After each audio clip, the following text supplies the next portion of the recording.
Hi, it's Hossein, and you watching at first video of cncvid channel. In this video, we're going to learn short and useful how to create work plan in PowerMill. Work plan means same as a coordinate system in Siemens NX and generally means coordinate origin. For create any toolpath or machining any piece, at first you have to create work plan. Now for doing this, for learn how to do this, stay with me. After importing model in software, always we should create our work plan. If we want to machining a piece from the beginning with the stock model, mostly we create work plan at the top and center of model, or maybe corner of it. But if we want to remachining a piece or repair it for some special angle, we need an unusual work plan. Now let's begin from the most simple one to the most complicated.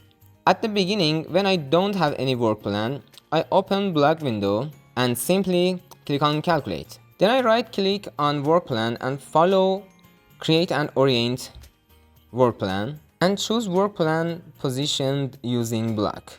Then I choose a point which is my favorite. I activate it with double click on it. Maybe the side axis of my work plan wasn't what I really want to. I right click on my work plan and choose work plan editor. From a swap axis, I can order my work plan side axis and here we go. Maybe I want to give a rotate to my work plan in any axis. All I need is select twist around each axis which I want. For move my work plan along each axis, I open position window in work plan editor mode. After that, all I have to do is just enter a number which is want to move it and see the result. But sometime I have to create a work plan parallel to a surface which is in very specific angle. In that case, after right click on work plan button and follow create and orient work plan, I choose from three points. I have a 3-click for build my work plan. At first, I can choose any point as center of my work plan. And I should choose 2 other points along the way which is my favorite, which is make my work plan parallel with that surface. And at least I check my surface from properties option. If the think of it be 0, my surface is totally parallel with my work plan. Now one question. What if I want to create a work plan right in center and top of these circle and square holes? So if you want to know, just watch it carefully. It's very simple.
Well, that was a short tutorial about how to create work plan in PowerMill. If you have any question about this tutorial, you can comment it. And at least if you're interested in this kind of tutorial videos, I suggest you to subscribe this channel. Very soon I will share more and more video about how to work with PowerMill, and after that maybe how to work with Siemens NX. And I don't know for sure, but maybe after learn and tutorial about PowerMill and NX and some software like that, we're going to actually create and making piece and machining piece with manual or CNC machining in our workshop. So I suggest you, if you're interested to this kind of industrial or learning videos, you can subscribe this channel. That was good for now. Be careful of yourself and goodbye.